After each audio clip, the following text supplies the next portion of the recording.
जय भीम। साथियों, आज का वीडियो बड़ा ही विशेष है और ये वीडियो हरियाणा के विधानसभा चुनावों को लेकर है। साथियों, आने वाली 5 अक्टूबर को हरियाणा के अंदर वोटिंग होनी और ये तय होगा कि आने वाला हरियाणा का मुख्यमंत्री कौन बनेगा और किसके हाथ में सत्ता जाएगी। तो साथियों, इस विषय पर समाज के बहुत सारे साथियों ने, नौजवान साथियों ने जो हमसे जुड़े हुए हैं, उन लोगों ने फ़ोन कॉल्स के माध्यम से, मैसेज के माध्यम से, मिलने के माध्यम से, चूंकि हम हरियाणा के अंदर मौजूद हैं, और उन लोगों ने सबने पूछा कि भैया हम आखिर वोट किसको करें, किसको जिताएं। तो साथियों, हम आज इसी मुद्दे पर बात करने आए हैं कि आखिर हम हरियाणा विधानसभा चुनावों के अंदर किसको वोट करें, और आज हम ये क्लियर करेंगे कि आप सबको किसको वोट करना चाहिए। साथियों, सबसे पहले आपको बताना चाहता हूं कि भारतीय जनता पार्टी जो पिछले 15 सालों से केंद्र में शासन कर रही है और हरियाणा के अंदर भी उसी की सरकार है।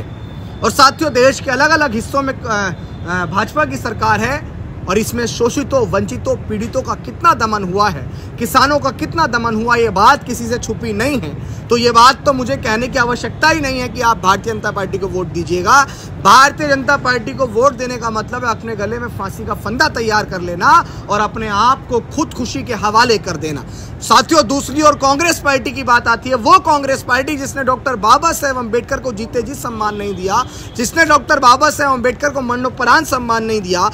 कांग्रेस की राजस्थान मध्य प्रदेश के अंदर जब सरकार थी तो दलितों का कितना दमन था। ये साबित होता है कि संविधान उठाने के नाम पे दलितों का, शोषितों का, वंचितों का और संविधानवादियों का, अम्बेडकरवादियों का वोट लेने की वजह से राहुल गांधी ने वो एजेंडा अपनाया।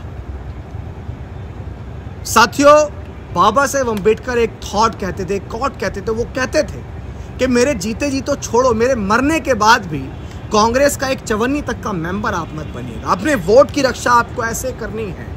मान्यवर कांशी राम कहते थे, अपनी वोट की रक्षा आपको ऐसे करनी है जैसे अपनी बहन बेटियों की सम्मान और मान की रक्षा आप लोग करते हैं। साथियों, अब इसके बाद हरियाणा के अंदर इनेलो, जेजेपी और बहुजन समाज पार्टी और आजाद समाज पार्टी, साथियों बहुजन समाज पार्टी और इनेलो का गठबंधन है, आजाद समाज पार्टी और जेजेपी का गठबंधन है। साथियों, हम तो चाहते थे कि ये चारों पार्टी एकजुट होकर चुनाव लड़ती। साथियों, इधर अगर एक तरफ हम लोग देखें, इनेलो और जेजेपी एक ही विचारधारा, एक ही आइडियोलॉजी की पार्टी है, ताऊ देवीलाल जी की बात करने वाली पार्टी है। इधर हम आजाद समाज पार्टी और बहुजन समाज पार्टी को देखें तो साथियों, ये पार्टी भी एक ही आइडियोलॉजी, एक ही विचारधारा और फूले शाहू अम्बेडकर और मान्यवर कांशी राम साहब की सामाजिक परिवर्तन और आर्थिक मुक्ति के आंदोलन को आगे बढ़ाने वाली पार्टी है। साथियों, ये सब अलग अलग चुनाव लड़ रहे हैं। अगर ये एकजुट होकर चुनाव लड़ते तो भाजपा और कांग्रेस का यहाँ कोई अस्तित्व नहीं होता। साथियों, इस हरियाणा के अंदर लगभग 21% दलित समुदाय की आबादी है और लगभग 22 से 23% जाट समुदाय की आबादी है।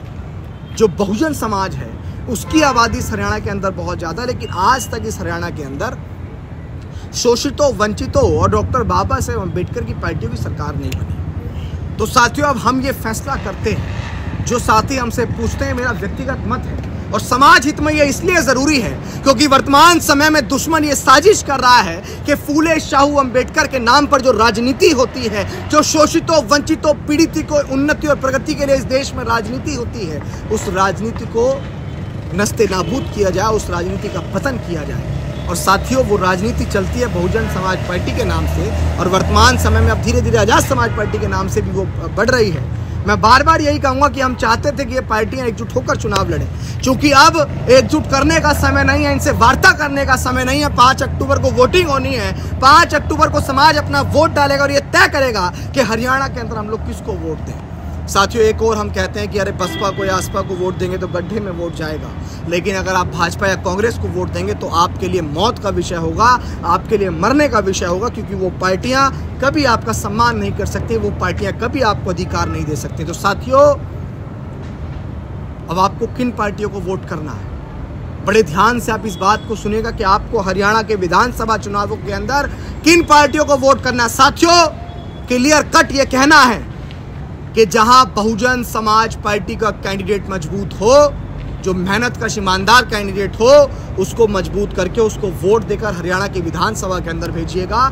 और साथियों, जहां चंद्रशेखर आजाद यानी कि आजाद समाज पार्टी का कैंडिडेट मजबूत हो, जिस विधानसभा के अंदर बेहद कर्मठ और ईमानदार प्रत्याशी आजाद समाज पार्टी का हो, आप उसको वोट देकर विधानसभा के अंदर भेजिएगा। साथियों, जब दुश्मन अपनी तमाम पार्टियों को जिताकर लोकसभा और विधानसभाओं के अंदर भेज सकता है, अपने कार्यकर्ता, अपनी पार्टी के मेंबरों को, अपने समाज के मेंबरों को भेज सकता है, तो साथियों हम जब हमारे नेता एक नहीं हो रहे हैं तो क्या जनता एकजुट होकर अपने समाज के नेताओं को यह एहसास नहीं करा सकती है? तो अब हम सब ने यह फैसला लिया और मैं हरियाणा की सभी समाज के लोगों से ये कहना चाहता हूं कि जहां आजाद समाज पार्टी का कैंडिडेट मजबूत हो उसको जिता दीजिएगा, जहां बहुजन समाज पार्टी का कैंडिडेट मजबूत हो उसको जिता दीजिएगा। ये विधानसभा के चुनाव खत्म हो जाएंगे, क्योंकि समय नहीं है, मैंने बार बार आपको बताया।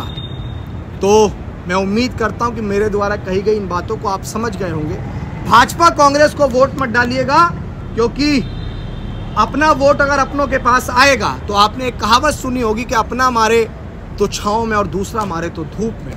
क्योंकि साथियों अपने तो अपने होते हैं, समाज का जो कैंडिडेट मजबूत हो, क्योंकि आजाद समाज पार्टी भी फूले शाहू अम्बेडकर की बात करती है और बहुजन समाज पार्टी भी फूले शाहू अम्बेडकर की बात करती है। किसी वजह से आपस में कॉन्फ्लिक्ट हो गया होगा, दो भाइयों के बीच में भी कॉन्फ्लिक्ट होता है, दो परिवारों के बीच में भी कॉन्फ्लिक्ट होता है। इस कॉन्फ्लिक्ट को हमको मिलकर ख़त्म करना है।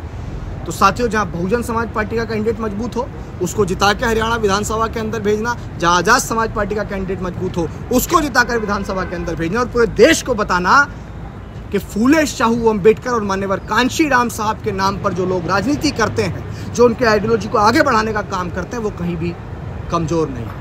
बहुत बहुत धन्यवाद।